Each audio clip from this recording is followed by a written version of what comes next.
Captain Lee Do-yun stood on the bridge of the UES Baekdu and watched the stars move past in complete silence. The massive ship cut through space without making any sound or heat or light that other ships would make. It was like a ghost that weighed as much as a moon but moved like a bird through the darkness between worlds. The Baekdu was 50 kilometers long and 20 kilometers wide. Inside its metal walls lived 200,000 people who had never seen a real planet. They lived in cities that spun around inside the ship to make gravity. They had farms and schools and parks and everything a world would have, but it was all inside this one giant ship that sailed between the stars. Do-hyun had been born on this ship 35 years ago. His father had been captain before him and his grandfather before that. The Baekdu was not just a ship to him. It was home and world and everything he had ever known. But today felt different. Today they were flying close to the edge of human space where no human ship had gone before. Dr. Park Mi-young walked up to stand next to the captain. She was the chief scientist on the ship and the person who knew the most about alien life. She had spent her whole life studying what aliens might be like, even though humans had never met any. She was 40 years old and had bright eyes that always seemed to be thinking about something important. "Captain," she said in a quiet voice, "the sensors are picking up something strange ahead. It looks like there might be another ship out there, but it is not moving like our ships move." Do-yun turned to look at the main screen that showed what was in front of them. Far away, he could see a small dot of light that was moving in a way that seemed wrong. Human ships moved in straight lines or smooth curves, but this thing was moving in short jumps like it was appearing and disappearing. "How far away is it?" he asked. "About 3 light hours, Mi-young said. "But Captain, there is something else. The way it moves through space is creating ripples that we can detect. No human ship makes ripples like that." In the engine room deep, inside the Baekdu, engineer Kim Tae-hyung was watching his instruments with worry. The ship's engines were not like the engines on normal ships. They did not burn fuel or create thrust. Instead, they folded space around the ship so that the ship could step from one place to another without actually moving. It was technology that humans had invented after they lost their home planet and had to learn how to live in space forever. But now his instruments were showing something that should not be possible. Another ship was using space in a different way. It was like someone was playing a different kind of music on the same instrument. "Bridge," he said into his communication device. "This is engineering. I think we need to stop the ship. Whatever is out there is using technology that interferes with our fold drives." On the bridge, Do-yun felt his stomach tighten. The fold drives were what made the Baekdu possible. Without them, the ship was too big and heavy to move like a normal ship. If they had to stop here, they would be stuck until they could figure out what was wrong. "All stop," he ordered. "Mi-young, I want you to scan everything you can about that other ship. Find out what it is and what it wants." The Baekdu slowed down and stopped moving through folded space. Now it drifted like a normal ship, but a normal ship that was bigger than most moons. Around them, space seemed empty and dark, but Do-hyun knew that was not true. Space was never really empty. It was full of dust and gas and radiation and gravity waves from distant stars. The Baekdu's sensors could detect all of these things and more. As Mi-young worked at her station, more information came in about the strange ship. It was much smaller than the Baekdu, but it was made of materials that the sensors could not identify. It seemed to be crystalline, like it was grown instead of built, and it was definitely coming toward them. "Captain," Mi-young said with excitement in her voice, "I think this might be what we have been looking for all these years. I think this might be an alien ship." Do-yun felt his heart start to beat faster. Humans had been alone in space for over 200 years. They had visited hundreds of star systems and found planets with life, but never intelligent life. Never anyone who could build ships and travel between stars. The possibility that they might not be alone had always been there, but now it might be real. "Are you sure?" he asked. "The materials are not anything we know how to make," she said. "The way it moves is not anything we know how to do. And Captain, it is scanning us, just like we are scanning it." Far away in human space, Admiral Yoon Ji-hye was sitting in her command center on the Titan-class ship Halasan. She was the leader of all human ships and the person who made the big decisions about where humanity would go and what they would do. She was 55 years old and had been in space her entire life. She had helped design the first Titan-class ships and had seen humanity grow from a few million refugees to 50 billion people living in hundreds of massive ships. Her communication device buzzed with a priority message from the Baekdu. When she heard what Captain Do-hyun was reporting, she felt something she had not felt in many years, fear mixed with excitement, mixed with wonder. "Do-hyun," she said into the device, "you are to make no aggressive moves. Do not power weapons. Do not try to run away. If this is truly first contact with alien intelligence, then how we handle the next few hours will determine the future of our entire species." Back on the Baekdu, the alien ship was getting closer. It was now close enough that they could see it clearly on the main screen. It looked like a crystal that had been shaped into the form of a ship. It was beautiful in a way that was completely different from human ships. Where human ships were made of metal and straight lines, this ship was made of curves and angles that seemed to catch and bend light. "Captain," said Lieutenant Choi Min-ho from the communication station, "the alien ship is transmitting something. It is not in any language we know, but it seems to be some kind of mathematical sequence." Do-hyun walked over to look at the patterns on Min-ho's screen.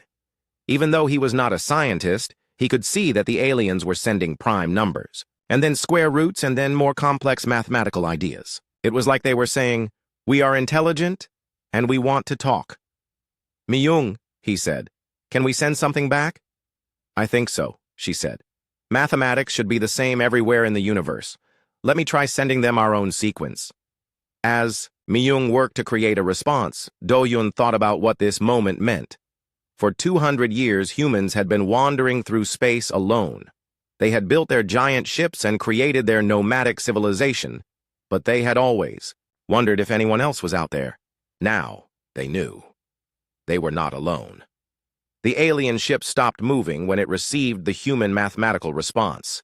For several minutes, nothing happened. Then slowly, carefully, it began to move closer again. But this time it was moving in a way that seemed less threatening. It was moving like it was curious rather than aggressive. "Captain," Mi-young said quietly, "I think they want to meet us." Do-hyun nodded. This was the moment that would change everything. Not just for the crew of the Baekdu, but for all of humanity. They were about to meet another intelligent species, and no one knew what would happen next. "All stations," he announced, "to the entire ship. Prepare for first contact with alien intelligence. This is not a drill. History is about to begin." Scout Commander Rixtal stood inside the crystalline bridge of the ship Crystal Song and tried to understand what his sensors were telling him. The readings made no sense according to everything he knew about physics and engineering. The object in front of him had the mass of a small moon, but it moved through space without creating any of the energy signatures that such a massive object should create. Rixtal was a member of the Veltar species. His body was made of living crystal that could change color and shape to express emotions and thoughts. Right now, his crystal form was shifting between deep blue confusion and bright yellow fear. In all his years as a scout for the Galactic Confederation, he had never seen anything like this. The Galactic Confederation was a loose alliance of 847 different species that shared information and trade across the galaxy. The Veltar were among the oldest members and served as scouts because their crystalline ships could travel faster than most others. Rixtal had been exploring space for 50 years and thought he had seen everything the galaxy had to offer. But this thing in front of him was impossible. His computers said it was 50 kilometers long, but somehow it had appeared in this location without any warning. There had been no energy buildup, no space distortion, no hyperspace exit signature. It was as if the massive object had simply decided to exist in this place. "Communications," he said to his crew. "Are you receiving the mathematical transmissions from the unknown vessel?" His communication officer, a young Veltar named Kixron, resonated with nervous purple light. "Yes, Commander. They are responding to our mathematical sequences with their own. The patterns suggest high intelligence and advanced mathematics, but the underlying technology that carries the signals is unlike anything in our databases." Rixtal made a decision that would change the history of the galaxy. He activated his emergency beacon and sent a priority message to the Galactic Confederation headquarters. The message was simple but urgent. First contact with unknown species. Technology beyond current understanding. Request immediate assistance. On the bridge of the Baekdu, Captain Lee Do-hyun was dealing with his own impossible situation. The Porkor's alien ship was clearly advanced, but it was also much smaller than his own vessel. He wondered if the aliens understood just how big the Baekdu really was. From the outside, it might look like a normal ship until someone got close enough to see the cities and farms and forests that were visible through the transparent sections of the hull. Dr. Park Mi-young was working frantically at her station trying to establish better communication with the aliens. The mathematical exchanges were going well, but she wanted to move beyond numbers to actual language. She was the best xenolinguist in the human fleet, even though she had never had aliens to study before. "Captain," she said, "I think I am beginning to understand how their communication system works. They do not use sound waves like we do. Instead, they use harmonic vibrations that travel through space itself. It is like they are making the universe sing." At his engineering station, technician Choi Min-ho was the first human to make the breakthrough that would allow real communication. He was 28 years old and had spent his life working with the Baekdu's communication systems. He understood how human technology worked, but he was also good at seeing patterns that others missed. "Dr. Park," he called out, "I think I know how to translate their harmonic language. Our computers can convert the vibrations into mathematical patterns and then into words. But we need to teach the computer what their words mean." Mi-young hurried over to Min-ho's station. Together they worked to create a translation program that could turn the alien harmonics into human language and human language into alien harmonics. It took 2 hours of careful work, but finally they had something that might work. The first translated message from the aliens was simple. "Greetings. We are explorers. What are you?" Captain Do-hyun thought carefully about how to answer. The response he gave would be the first words that humanity ever spoke to another intelligent species. He wanted them to be honest but also careful. "Greetings," he transmitted back. "We are humans. We are also explorers. We come in peace." The response from the alien ship came quickly. "Humans. This word is new to us. Your vessel is very large. Are you many individuals or one large individual?" Do-hyun smiled. The aliens were curious about the size of his ship, just as he had thought they would be. "We are many individuals. 200,000 humans live on this ship. It is our home." There was a long pause before the next alien message arrived. When it came, Do-hyun could hear surprise in the translated words, even though he knew the original message had been harmonic vibrations. 200,000 individuals on one vessel? This is unprecedented. We must report this to our Confederation. Back on the Crystal Song, Scout Commander Rixtal was trying to process what he had just learned. A single ship carrying 200,000 beings was beyond anything in Confederation records. The largest ships in the galaxy carried perhaps 10,000 crew members. But this human vessel was apparently a mobile city. "Commander," said his science officer, "the human ship's mass readings are consistent with a vessel that could house that many beings, but the energy output is still wrong. A ship that size should require enormous amounts of power just to move, but we are detecting almost no energy emissions." Rixtal made another decision that would have far-reaching consequences. He sent a second priority message to Confederation headquarters. This message included the full sensor readings of the human ship and a request for the largest possible diplomatic mission. At Confederation headquarters, located in a massive space station orbiting the galaxy's central region, the emergency session that followed included representatives from every major species. High Arbitrator Thex Kal, a wise leader from the ancient Zornathi species, called the session to order. "Fellow beings," Thex Kal announced, "we have received reports of contact with a previously unknown species calling themselves humans. Initial analysis suggests they possess technology that defies our understanding of physics. A single vessel of theirs appears to house 200,000 individuals and moves through space without detectable energy emissions." The reaction in the Great Chamber was immediate. Representatives from hundreds of species began talking at once. Some expressed excitement at meeting a new species. Others worried about the implications of technology so advanced that it seemed like magic. War Prime Ketvor of the aggressive Morthak Empire stood up to speak. His people were known for their military strength and their desire to expand their territory. "High Arbitrator," he said in his harsh voice, "how do we know these humans are peaceful? a ship that large could carry weapons that could destroy entire fleets. Ambassador No Yunji had been sleeping in cryogenic storage on the Baekdu when the alien contact occurred. She was humanity's top diplomat and had been kept in storage for exactly this type of situation. When Captain Do Yun activated her pod, she woke up to the most important moment in human history. Yunji was 45 years old and had spent 20 years preparing for first contact with aliens. She had studied every possible scenario and had trained in hundreds of different diplomatic approaches. But nothing had prepared her for the reality of actually talking to beings from another world. "Captain," she said as soon as she was fully awake, "what is our current situation?" Do Yun quickly briefed her on everything that had happened. The alien ship, the mathematical communication, the translation breakthrough, and the news that the aliens belonged to something called a galactic confederation of hundreds of species. "This changes everything," Yunji said. "We are not just meeting one alien species. We are potentially joining a galaxy-wide civilization. The decisions we make in the next few hours will affect the future of all humanity." As if to emphasize her point, a new message arrived from the Crystal Song. This time it was longer and more complex. "Humans, the Galactic Confederation wishes to meet with you formally. We are assembling a diplomatic fleet that will arrive at these coordinates in 7 standard days. This fleet will include representatives from many species and our finest scientists. We hope you will agree to this meeting." Captain Do Yun looked at Ambassador Yunji. This was beyond his authority to decide. He opened a communication channel to Admiral Yun Jihye on the Halasan. "Admiral," he said, "the aliens want to bring a fleet of ships to meet us.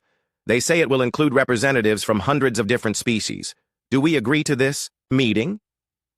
Admiral Yun Jihye was quiet for a long moment.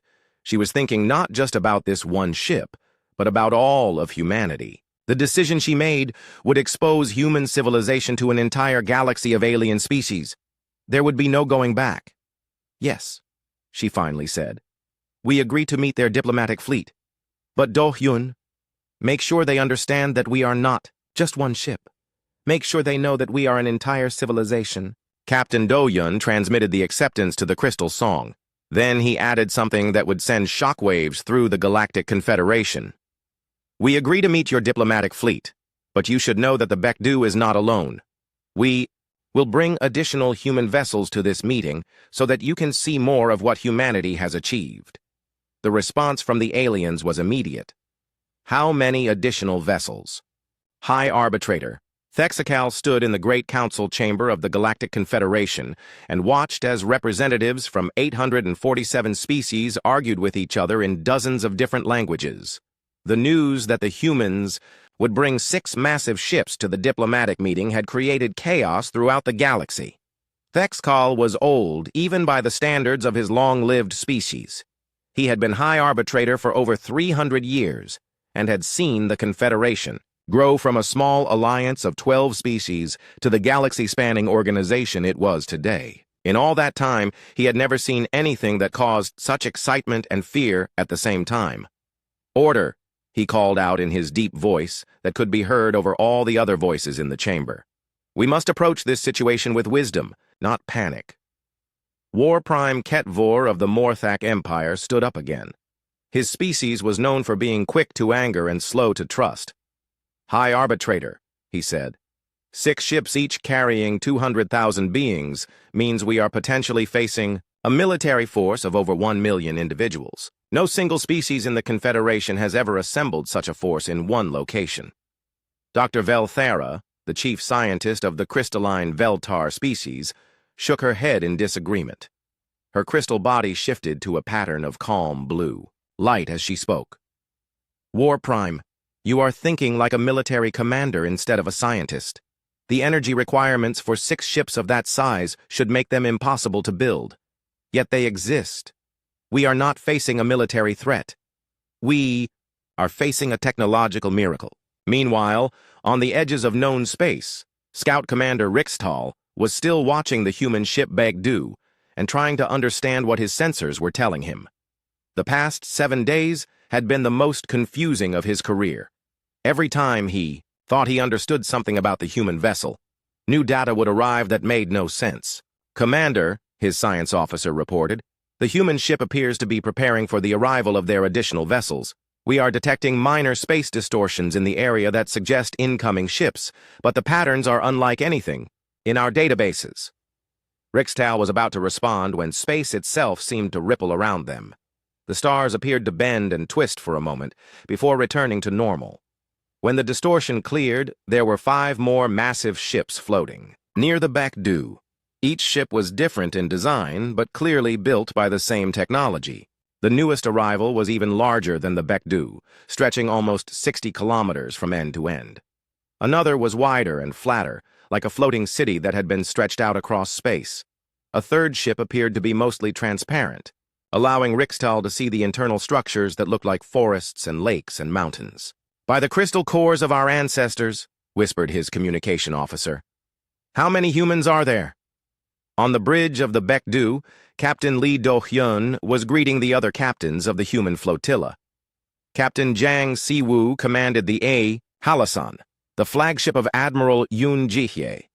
Captain Song Heron led the science vessel Gaia-san, which was the ship with the transparent sections that allowed outsiders to see the forests inside. Captain Oh So-young commanded the Taebaek, which was the largest ship in the flotilla and served as a manufacturing center for the human fleet.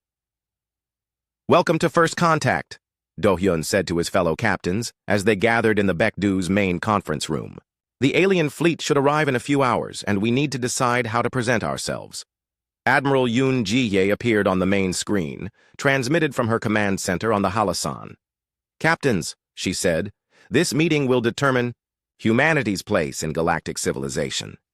We must show them that we are peaceful, but also that we are not helpless. We must show them that we are different, but also that we can work together." Dr. Shin Yuna, the chief physicist on the Gaia-san, had spent the past week analyzing the alien ship's technology. She was 38 years old and considered one of the brightest scientists in the human fleet. Her analysis of the Veltar ship had revealed something interesting. "Admiral," she said, "the alien ships use conventional physics for everything they do. Their faster-than-light travel creates enormous energy signatures. Their life support systems require massive amounts of power. Their communication systems broadcast signals across dozens of frequencies. They are advanced, but they are not efficient." This was an important point. Human technology had been developed by a species that had to live entirely in space with no home planet to provide resources. Every system on human ships was designed to be as efficient as possible because wasting energy in space meant death. The aliens, it seemed, had never faced such constraints. Captain Jang Si-woo nodded in understanding. "So when they see our ships, they will not understand how we can do so much with so little energy output. They will think we are using technology that is impossible." "Exactly," Dr. Shin said. "To them, we will appear to be violating the laws of physics. But we are not. We have just learned to work with physics in ways they never needed to learn." As the human captains discussed their strategy, the Galactic Confederation fleet was approaching their location. It was the largest peaceful fleet ever assembled in galactic history. Over 500 ships from dozens of different species, including the finest diplomats, scientists, and cultural experts the galaxy had to offer. Fleet Commander Zarvek of the Alteran Navy was in charge of the military escort for the diplomatic mission. His species was known for their skill in space combat and their honor in dealing with other races. He had been chosen to lead the escort because he could be trusted to protect the diplomats without starting a war. "All ships," he broadcast to the fleet. "We are approaching the coordinates where we will meet the human vessels. Remember that this is a diplomatic mission, not a military operation. Weapons are to remain powered down unless I give specific orders otherwise." Dr. Kwon Jinwoo, the cultural expert on the Baekdu, was preparing detailed files about human civilization for the alien diplomats. He was 42 years old and had spent his life studying human history and culture. His job was to help the aliens understand what humanity was and where they had come from. The files he was preparing told the story of Earth's destruction and humanity's exodus into space. They explained how humans had learned to live without planets, and how they had built their massive ships to carry entire populations between the stars. Most importantly, they explained that humans were not conquerors or empire builders. They were nomads who traveled through space looking for knowledge and beauty and new experiences. "Captain," he said to Do-hyun. "I think the aliens will have trouble understanding our way of life. Most species in the galaxy seem to be territorial. They fight over planets and star systems and resources. But we do not want to own anything. We just want to travel and learn." Captain Do-hyun nodded. This was something that worried him as well.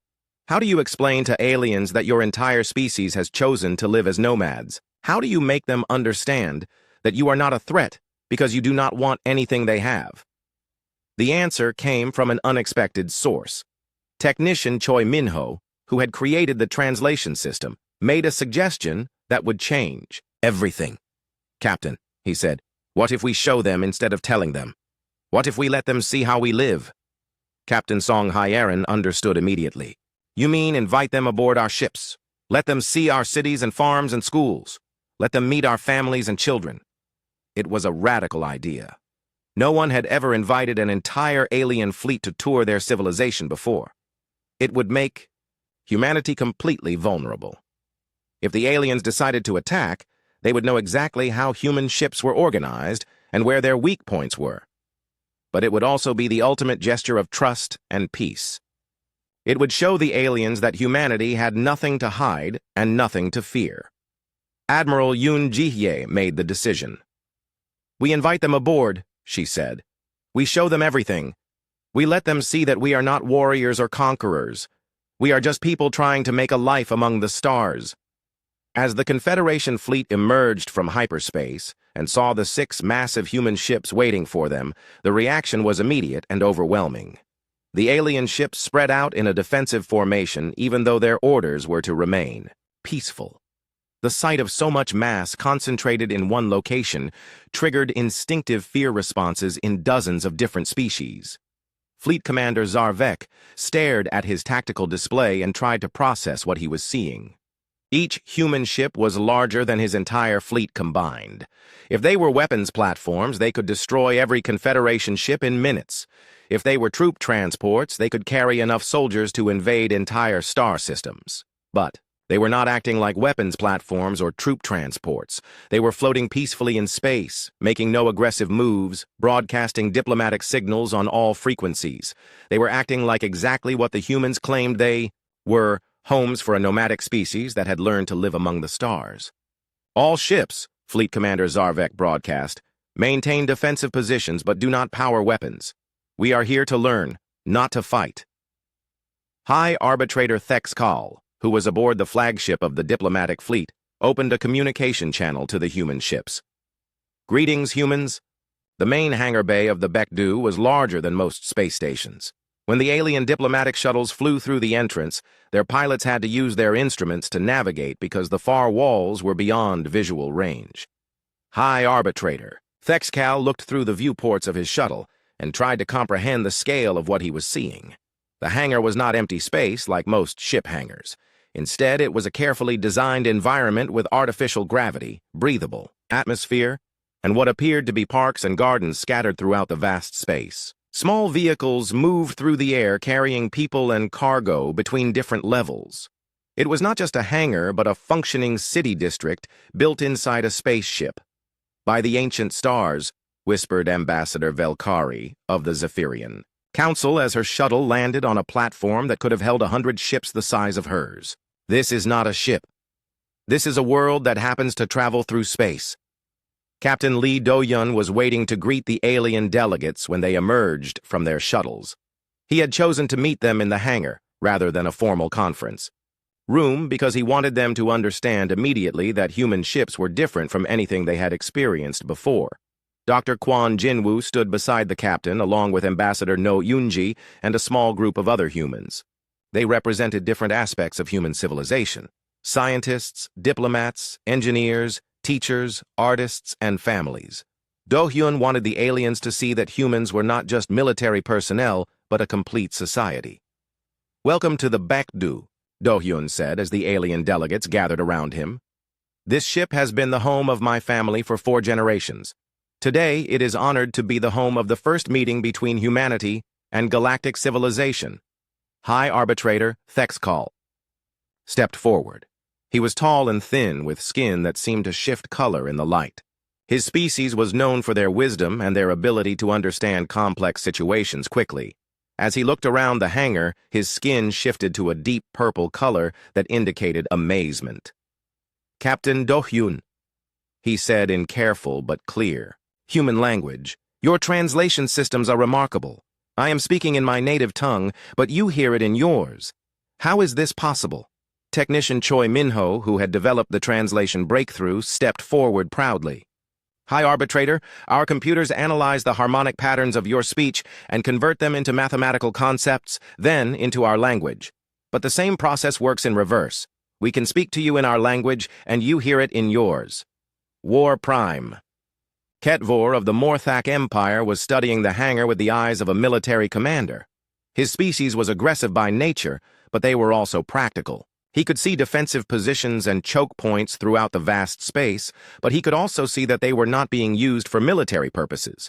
Instead, they had been turned into gardens and recreational areas. "Captain," he said in his harsh voice, "how many humans live on this ship?" 200,000, Do-hyun replied. "Would you like to meet some of them?"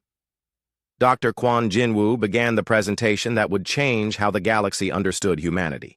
He had prepared carefully for this moment, creating a story that would help aliens understand how humans had become what they were. "Honored delegates," he began, "to understand humanity, you must understand our history. We are not natives of space like some species. We are refugees who learned to make space our home." The holographic display that appeared above them showed images of Earth in its final days. The sun had become unstable, creating solar flares that made the planet uninhabitable. The images showed vast cities being evacuated and millions of people boarding the first-generation ships that would carry them to the stars. "We lost our homeworld 300 years ago," Kwon continued. "But instead of finding a new planet to settle, we chose to keep traveling. We learned that space itself could be our home, if we learned to work with it instead of fighting against it." SciFiPrime Vorthis of the ancient Korthak species leaned forward with interest. His people were the oldest known intelligent species in the galaxy, having achieved spaceflight over 12 million years ago. In all that time, they had never seen anything like what the humans had accomplished. "Dr. Kwon," he said in a voice that carried the weight of eons, "your ships appear to violate several fundamental laws of physics. How do you move such massive vessels without generating detectable energy signatures?" Dr. Shin Yuna stepped forward to answer. She was nervous about explaining human technology to aliens, but she knew it was important for them to understand that humans were not using impossible science. "SciFiPrime," she said respectfully, "we do not violate physics. We have simply learned to work with space-time in ways that most species have not explored. Instead of pushing against space to move through it, we fold space around our ships. The ship does not move. Space moves around the ship." The alien delegates looked at each other with expressions of confusion and amazement. Fleet Commander Zarvek, of the Alteran Navy, spoke up. "Dr. Shin, our best scientists have theorized about folding space, but they concluded it would require more energy than entire star systems produce. How do you generate such power?" Captain Song Hyerin, who commanded the science vessel Gaia-san, smiled at the question. "Commander, that is exactly the wrong way to think about the problem. You do not need massive amounts of energy if you convince space to cooperate with you instead of forcing it to obey you." She gestured to the walls around them. "Every surface of this ship is embedded with crystalline matrices that create harmonic resonances in space-time. Instead of brute force, we use harmony. Instead of commanding space, we dance with it." Ambassador Velkari was staring at the ceiling of the hangar, where she could see what appeared to be an artificial sky, complete with clouds and flying creatures. "Captain Song, are those real birds flying up there?" "Yes," Song replied. "This ship carries complete ecosystems. We have forests and grasslands and rivers and lakes. We have thousands of species of plants and animals from Earth and from worlds we have visited. Our children grow up seeing real sunsets, even though we are in the depths of space." The tour that followed lasted for 6 hours and covered only a small portion of the Baekdu. The alien delegates saw residential districts where human families lived in apartments and houses with gardens and playgrounds. They saw industrial areas where humans manufactured everything they needed to survive in space. They saw farms where food was grown in vast hydroponic facilities that looked like natural valleys. But the moment that truly astonished the aliens came when Captain Song Heron led them to an observation deck that looked out into one of the ship's central spaces. What they saw there defied everything they thought they knew about starship design. Stretched out below them was a landscape that looked like it belonged on a planet's surface.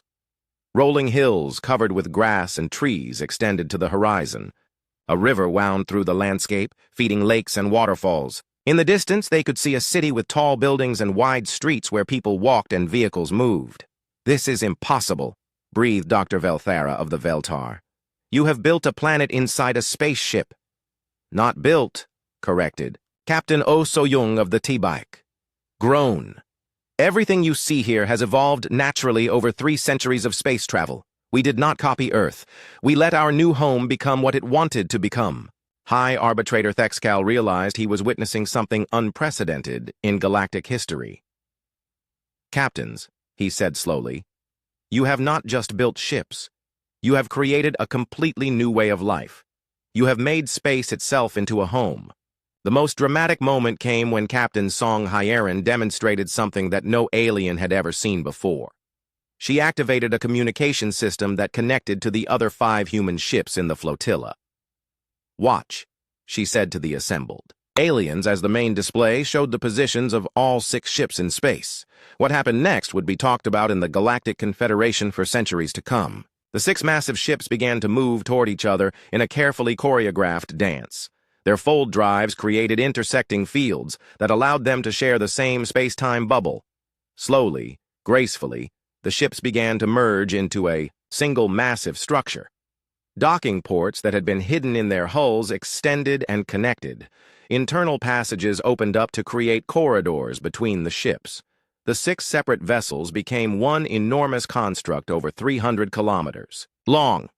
"For 30 minutes, Captain Song explained as the aliens watched in stunned silence. "We are 1 ship instead of 6, 1 city instead of 6 neighborhoods. Our children can visit friends on ships that were light years away just moments ago." SciFiPrime Vorthis, who had seen the rise and fall of countless civilizations over millions of years, spoke in a voice filled with wonder. "In all my species' long history, we have never encountered anything like this. You have not just adapted to space, you have made space adapt to you." The separation process was as graceful as the merger had been. The 6 ships slowly pulled apart, their fold drives carefully managing the transition back to independent operation. Within an hour, they were separate vessels again, each one capable of traveling to different star systems if needed. Fleet Admiral Bei Sangho, who commanded the entire human flotilla. The news spread through the galaxy like a wave of stunned silence. On thousands of worlds and millions of space stations, beings stopped what they were doing to stare at the reports coming from the first contact zone. Humanity was not just another species with advanced technology. They were something that had never existed before, an entire civilization that lived between the stars. President Lim Jae-won stood on the bridge of the massive command ship Cheonji as it emerged from fold space to join the diplomatic meeting. The Cheonji was the largest human vessel ever built, stretching nearly 80 kilometers from end to end. It served as the mobile capital of human civilization and housed the elected government that made decisions for all 50 billion humans. In the nomadic fleet, Jae-won was 55 years old and had been president for 10 years. He had been born on a ship, raised on a ship, and had never set foot on a planet in his entire life. To him, the idea of living on a fixed world seemed as strange as the idea of living underwater. Space was humanity's natural environment, and ships were their natural homes. As the Cheonji approached the meeting zone, its massive bulk cast shadows over the smaller human ships and the alien diplomatic fleet. The alien vessels looked like toys, beside the enormous command ship. Captain Oh So-young transmitted from the Taeback with a hint of amusement in her voice. "Mr. President," she said, "I think we may have overwhelmed our guests." High Arbitrator Thexcal was indeed overwhelmed. Standing on the observation deck of his flagship, he watched the human command ship approach and tried to process the implications of what he was seeing. The vessel was larger than some moons, and yet it moved through space with the same impossible grace as the smaller human ships. "Observer Ket Hal," he said to his chief analyst, "what are your computers telling you about that ship?" Observer Ket Hal was a member of a species known for their analytical minds and their ability to process vast amounts of information quickly. His response was both precise and disturbing. "Hi, Arbitrator. Preliminary scans suggest the vessel could house between 5 and 10 million inhabitants. If their other ships are similar in population density, we may be looking at a nomadic civilization of unprecedented size." Back on the Baekdu, Dr. An Min-jae was preparing for the most important diplomatic presentation in human history. She was the chief of the Human Diplomatic Corps and had spent years planning for this moment. Her job was to explain to the galaxy what humanity wanted and what they could offer to galactic civilization. "Ladies, gentlemen, and honored beings of all species," she began as her words were transmitted to every ship in both fleets, "today marks the beginning of a new age in galactic history. For the first time, two completely different approaches to spacefaring civilization are meeting as equals." She gestured to the holographic display that showed the human fleet and the Confederation fleet facing each other in space. "You have built civilizations that conquer space by claiming planets and star systems. We have built a civilization that embraces space by making it our home. Neither approach is right or wrong. They are simply different." President Lim Jae-hwan appeared on the communication screens throughout both fleets. His message was simple, but profound, and it would reshape how every species in the galaxy thought about their place in the universe. "Fellow beings," he said, "humanity seeks neither conquest nor submission. We do not want your worlds because we already have our world. It travels with us wherever we go. We do not want your resources because we have learned to live on what space provides. We want only what every intelligent species should want: knowledge, friendship, and the chance to grow together towards something greater than any of us could achieve alone." The reaction from the Galactic Confederation was swift and unexpected. Instead of fear or suspicion, the dominant emotion was wonder. Species that had been fighting over territory for millennia suddenly realized how small their conflicts seemed compared to the vast reaches of space that humanity called home. War Prime Ketvor of the aggressive Morthak Empire was the first to acknowledge the new reality. His species had built their civilization on the conquest of other worlds and the domination of weaker species. But standing before ships that could house entire populations, the concept of conquest seemed meaningless. "President Lim," he transmitted to the human fleet, "the Morthak Empire formally requests a cessation of all territorial conflicts with Confederation species. We wish to learn from humanity's example and explore space rather than fight over it." The other alien delegates were equally affected by what they had witnessed. Ambassador Velkari of the Zephyrian Council proposed the creation of the first galactic cultural exchange, with human ships serving as neutral meeting grounds where different species could share knowledge and art without the complications of territorial politics. Dr. An Min-jae seized on this proposal with enthusiasm. "Ambassador Velkari, humanity would be honored to host such exchanges. Our ships are designed to accommodate different atmospheres and gravitational requirements. We can create spaces where any species can feel at home while learning from others." Captain Song Hyerin of the Gaiasan offered something even more remarkable. "Honored delegates, we invite representatives from your species to join our expeditions, not as passengers, but as full participants in our nomadic civilization. Live with us, learn with us, and help us explore the galaxy together." SciFiPrime. Vorthis, whose ancient species had grown tired of their static existence on their home world, was the first to accept. "Captain Song, my people have been planet-bound for so long that we had forgotten the joy of discovery. We would be honored to send some of our young to travel with your ships and remember what it means to explore." The diplomatic meeting continued for 3 days, but the real work was just beginning. News of humanity's mobile civilization spread through the galaxy's communication networks, reaching every inhabited system within weeks. The response was unprecedented in galactic history.